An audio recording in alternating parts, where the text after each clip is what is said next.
Peretrem. Una katong pag ingon mo pastor na Holy Ghost fire na inigwas na hangin na color puti o pagkaman atong puti na sani daw aso na puti pag sulpot sa sa hangin ni ano kanang nisunod ato katong kabayo siya na kusugay mo dalaga na color puti og nagrequest ko atong palamog sa langit ang aman wala siya na pulpo og ikaduwa so siya ka crocodile na ni buga og kalayo sa mga tao na katong walay shield na igugwid sa kalayo ug na usa ni ang ilang tanan na lawas na sulog ug katong mga tao na naay shield wala sila na unsa ug nag-request ka tag balabog sa rin aman wala sila pulpo kanang pakita pa sa nga Dios. In the name of Jesus, in the mighty name of Jesus, ang kamaturan, mag-asipti, mag-asip sa grupo sa mga mata nga nagkamasinugtanon, grupo nga gipili ilang mga mata na Diyos sa pangyarihan, buhi ka nga Diyos mga nagaran, ug among ipasalamatan, sa pito mo kabalan ng Espiritu na sa tubangan si mong trono, pariga, at wala kay lantong sa pag-usap. 24/7, ikaw nagapamahatan ng adapit, buhi ka nga Diyos mga ilagaran, ikaw ang Diyos ni Prophet Abraham, Isaac, ni Jacob, ang Israel, ikaw among Diyos aning adapit. Wala kay lantong sa pag-usap, ibisan ka rosa. Let the fire of God, and the Father, the Son, and the Holy Ghost, in Jesus' mighty name. Apa? March 8, 2026. Glory to Jesus. Sila naka-appeal karon sa devotional. Okay, so okay guys, proceed to sa atong Sunday School guys. Amen. So yatag na itong panahon ni Evangelist Jubilin. Or nakita sila imahin sa atong panibahon ang ato ang Sunday School apan sa Lord God, salamat kiro nga nakabot mi diri nga safety and dili kami sa mapulong ang pagkabitan karon Lord God, salamat kay makinig nga mga pulong dili maglabay nga kawang Lord matasok kiniginaw sa mga nagpulag kasikasan ka mo kaning may apply sa matag usa nang kinabuhi dalagon ka o Dios sa walay katapusan sa mighty name of Jesus Christ, amen. So ay napunta sa laing bahin sa itong panimbahon ng ato ang Sunday School na natadiri sa ang tema nato ani muhatag nga malikayon.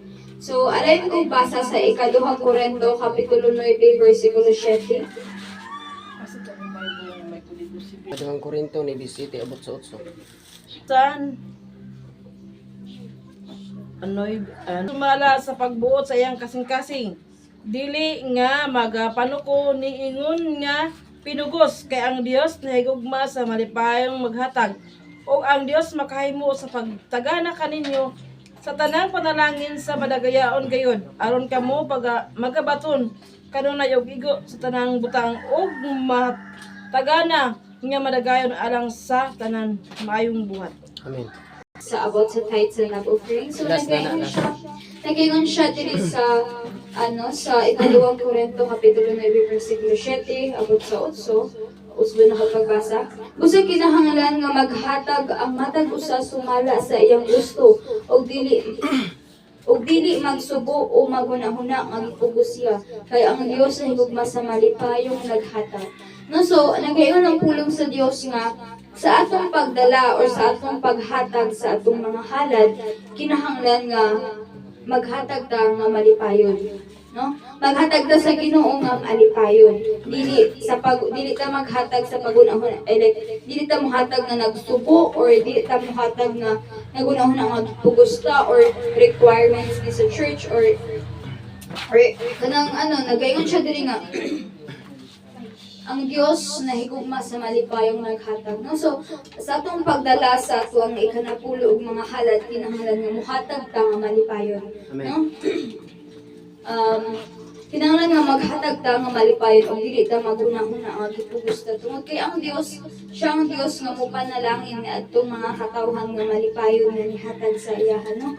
So sa diha nga kung maghatag ta nga magsubo kung naghatag ta nga nagsubo or naghatag ta nga nagunahuna nga gipugos ta dili na lang ta maghatag tungod kay duslas ra gyapon na tungod kay walay panalangin adto mga tawo nga pinadtong mga katawhan nga nagpag-utbot gani sa pagtuman sa balaod sa Dios tungod kay ang kining mga halad no kining tithe sa love offering is isa man niya siya sa balaod sa Dios. Amen. So, nag-isip-isa kang Kristohanon, obligasyon na ito nga mutuman na init. Nung Kristohanon man ta, or nagasunod man ta sa kunun sa ang gisulti sa pulong sa Diyos. Amen. Muna nga, sa diya nga maghatag nga magbagulbol or maghatag nga magbagutbot, dili na lang mo hatag, tungod kay useless gapo na.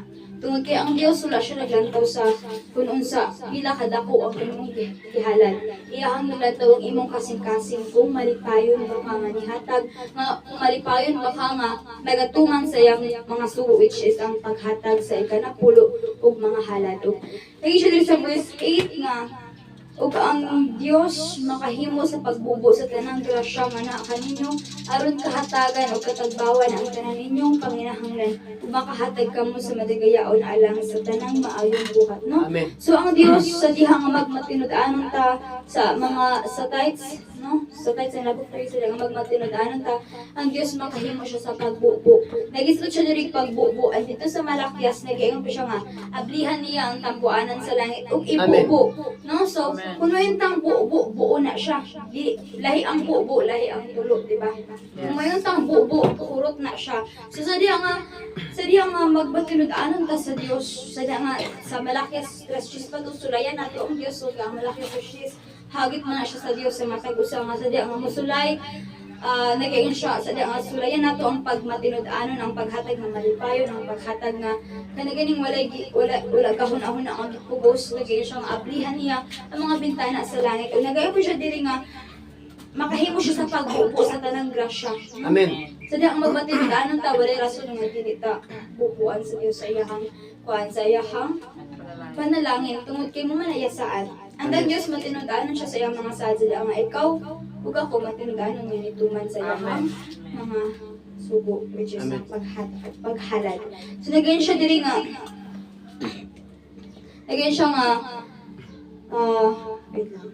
Makahimo ang pagbubo sa tanang grasya nga na kanir kahatagan o katagbawan ang tanan ninyong panginahanglan ug makahatag kamo nga madagayaon alang sa tanang maayong buhat, no? So actually sa matag adlaw aduna tay panginahanglan, Amen. no? So sa matag adlaw adunay tay kalain-lain nga panginahanglan. So sa nga nagamatinud-anon ka sa Dios, siya ang Dios nga mutagbo niya ng tanan. Amen. Tungod kay nagaingon man siya nga dili na to hunahuna-on kung sa ang ugma. Tungod kay siya ang provide niya ana. So sa diya nga magmatinud-anon ta sa days ng laboratory pa lang tay assurance nga or makasiguro na ta nga siya na ang bahala sa kung sa ang ugma nato. Tungod kay siya man ang atong provider sa iya man ta nagsali. Ang sadya nga nagamadulon ta makasiguro ta or kanaganing maka-assure ta nga kanaganing dili ta pasagdan niya. Amen. Tinuod Kung yun sa na. atong ugma siya ang mag-provide, no? So inana sa diha nga magmatinud-anon ta makasiguro ta nga na ay Dios nga ni provide. Tungod kay matinud-anon man siya sa iyang mga pulungan, naman sa iyang mga pulungan siya ang bahala sa imong ugma. Amen. O sa imong mga panginahanglan ugma. Tungod kay siya ang sa diha nga magmatinud-anon ta sa Dios, siya ang Dios nga magahatag. Tungod kay nagayon siya nga ang iyang panalangin or nagay siya sa panultihon 10:22 nga makadato ang iyang panalangin. Amen. Dili Tinuod na. makalabaw ang bunga sa kakugi, no? So dili ta wala ta nag-ingon nga di na lang ta mulihok, no? Magrat na lang tagpuan. So mulihok po ta pero nagaingon siya nga makadato ang iyang panalangin. So di ta magsalig sa atong kaugalingong mga kusog. Kung di ta magsalig, tungod kay bisan ang atong kusog sa Ginoo Japon eh. Amen. Kung wala ang Ginoo nga gahatag og kusog, wala gid pud ta. So magsalig ta sa Dios tungod kay nagayon siya nga makadato ang iyang panalangin ug dili makalabaw ang bunga sa kakugi. Correct. So bisan unsaon pagkugi, bisan unsaon pagpaningkamot kun wala nagamatinud-anon, useless gyapon na siya tungod kay sa diha nga bisan unsaon pagkugi, bisan unsa sige ugmad pa gani nimo ang imong ulo dira sa para la ka tungod kay nagsalig lagi sa kaugalingong kusog useless gyapon na siya tungod kay ang panalangin sa Ginoo dili malabwan ang bunga or dili makalabaw ang bunga sa kakugi. No? So more na ko hatag ka pasrang diba? Kalay ko nagmaymayan ikaw Diyos, ngayong kabuntagon Ginoo, salamat sa mga pagpakiluban. imo kaming ipakigubanan gikan pa sa unang semana sa mga kinabuhi o ito ni mga na sa kaluoy nga imong ipadala o imong ipaabot kanamo Dios. Salamat o salamat sa way katapusan Ginoo imong paghatag o kagawasan diya sa matag usa kanamo. Ginoong Dios, salamat sa imong gugma nga walay pagluban. Salamat sa imong gahom nga imong pabutunan kanamo. O salamat sa imong kaayo nga nagkadinaag kanunay nga mo nagtabon kanamo. Na nakahatag namo kagawasan o nakahatag namo kaisog nga kami makipagpisog kasi pagbatok sa dautaning kalitam mo tag usa kanamo. Nga kini mga pulong nga amo karong napatalinghugan kini among mabatunan nga kay ni dunay kahayag nga sa matag usa kanamo Dios nga kami matinud-anon nga magsimba diha sa espiritu kamaturan nga kanimo Dios.